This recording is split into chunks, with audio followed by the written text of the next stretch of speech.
Hello everybody, my name is Petr Koutny and today I will show 15 the biggest chess mistakes of all times, and I'm starting with the game Chigorin Steinitz, World Chess Championship match 1892. Here white is piece up and is playing unfortunately for him bishop to b4. And of course he's losing immediately because of checkmate.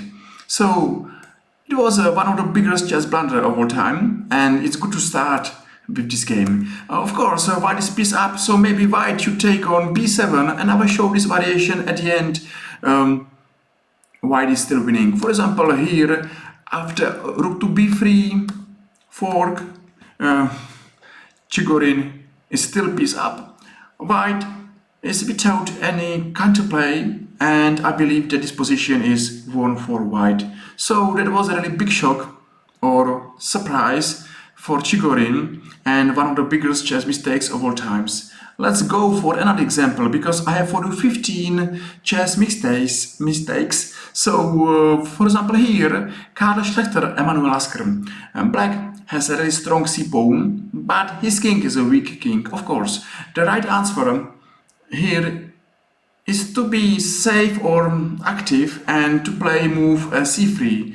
At the end of this variation, looks like black should be okay, still with good chances to win this game, because c-pawn should be a winning pawn. What's happened after this big mistake? So black went to c5, and unfortunately for him is losing, and well done to Karl Schlechter. He played to a6.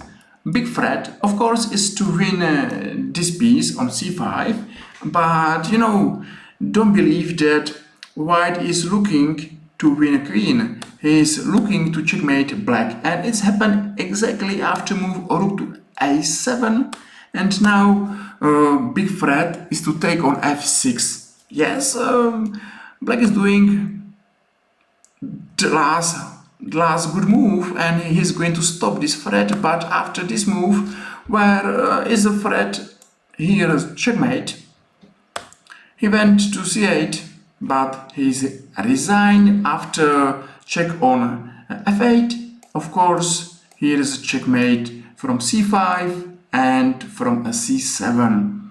You know, looks like in our main position here, black has good chances to win his game because of strong c-pawn, one big mistake, and everything is changed, and white is winning. So that was another big blunder, and let's check another one. It's a game Lasker Capablanca, and I have a question for you.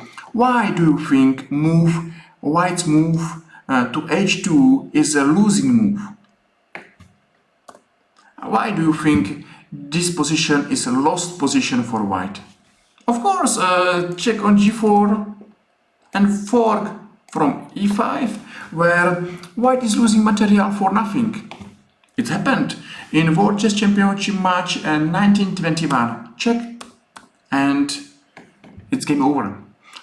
White is losing material without any compensation. Black is winning. So another mistake and another chance to see another position. So I hope you are watching this video, and you are enjoying. If yes, feel free and press like or press follow, and I will see you soon in our another YouTube chess video. But let's follow this position. Here, of course, white is winning. There is too many threats. For example, checkmate in one. Last, black's hope how to save this game is to deliver her petrol check.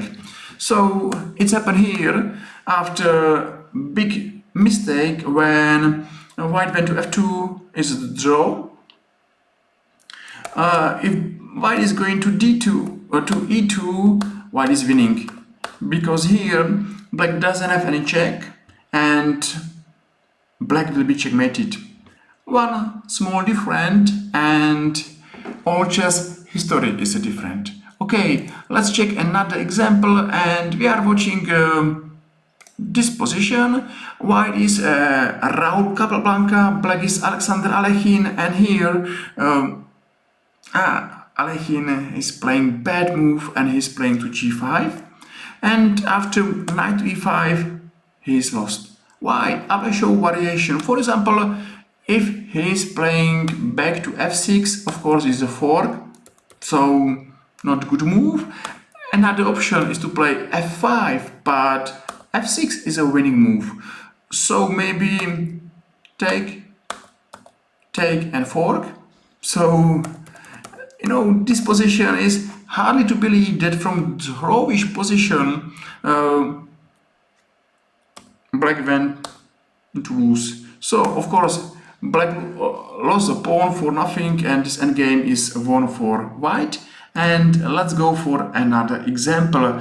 Boris Paske and Bobby Fischer, one of the famous chess position what I know. And here black is taking on h2. Of course the right move should be move a6, but now black is taking on h2, and after g3 he is going to lose his piece. Yes, of course, it's hard to say that this position is lost for black, but it's not hard to say that this position is good for white. At least he is one piece up. Okie dokie, so let's go for another position. What's happened here? Boris Paske and Bobby Fischer. Boris Paske needs to go somewhere with his queen. Of course, he needs to save e4 pawn, but unfortunately for him, he's going to c2, and black is going to take on e4 by his bishop, because then he will take on e4, and two threats, or maybe another threat, is a winning threat, and white is losing immediately. So it's happened, and of course I will show this variation. Here is a threat on g2, here is a checkmate on e1. So Boris Paske resign. It's happened, of course, it's alive. Another example is waiting for us here.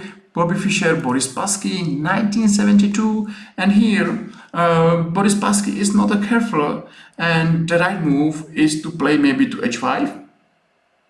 But he played a mistake, knight to d7, and the winning move is knight to d5.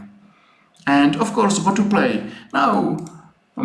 Black is under attack on a5, c4, and e7. So many pieces under attack. So makes sense to take on d2, but check, take, and at the end check. That this position is won for white, because white has more material, big advantage in material, and this is a simple winning position for white, and Bobby Fischer at the end won this game. So another example is waiting for us, and here Petr Koutny, Anatoly Karpov, and black is playing a really big blunder. He is playing a rook to b8. The right move is to take knight on g5, and now rook to b8, and seems like black is under pressure, but still is playing. But he made a mistake, and now is waiting big shock for black, because white will take on h7, and no, it's a big surprise. At the end, it's a lost position for Anatoly Karpov. Okay, what's happened? For example, if black will take, is check, and bishop to e4 is a winning move, and here black should resign immediately. Okay, but what's happened in this game? It's happened that rook to e8, and at the end, of course, black is in lost position. Big mistake. It's happened to everybody. It's happened to Anatoly Karpov as well. Another game.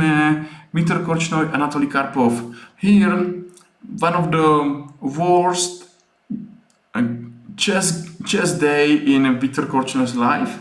Here looks like that Petr Koutny is doing well, but after move rook to e1, he's losing immediately. Unfortunately for him, he made the biggest blunder of his life, because now knight to f3 is a winning move. Why? For example, if white will take is a check, and here is a beautiful checkmate. And of course this variation happened. Or for example, if after check on f3, if white is not taking this knight, he's losing immediately by another beautiful checkmate on f2. What a checkmate, what a mistake. And again, it was World Championship match in 1978. So another example is waiting for us. And now Kasparov Karpov. What's happened here? Now here, famous position, Karpov is playing rook to d8. It's a big mistake. Maybe rook to d8 with another rook is okay, or maybe rook to d6 is okay. But happened this move, and at the end, by a beautiful move, black is in the lost position. This move should be a surprise for Karpov. Now, everything is wrong. Of course, black will take, but check, and black will lose another material and is still in a bad position. Big surprise for Anatoly Karpov, and good luck for Garry Kasparov. Let's check another example. So we are watching Kasparov-Karpov one more time, and here Kasparov is playing move a5. This is a really bad move. For example, why not to play bishop to c5 and just to go for winning endgame? There's nothing to play here. Maybe rook to h6, and of course Garry Kasparov is winning here. But he played move a5. I know, sometimes we are nervous, sometimes we are under pressure, and we have bad day. After a5, it was a bad day for Garry Kasparov because of this move. Of course, black is winning here as well, but he went to g6, and he's going to attack two rooks. Okay, one exchange, and everything changed. And white has a really weak e1 king. So at the end, white is checkmated soon. So big surprise, and it's a good idea for us to fight till end. Don't resign too early.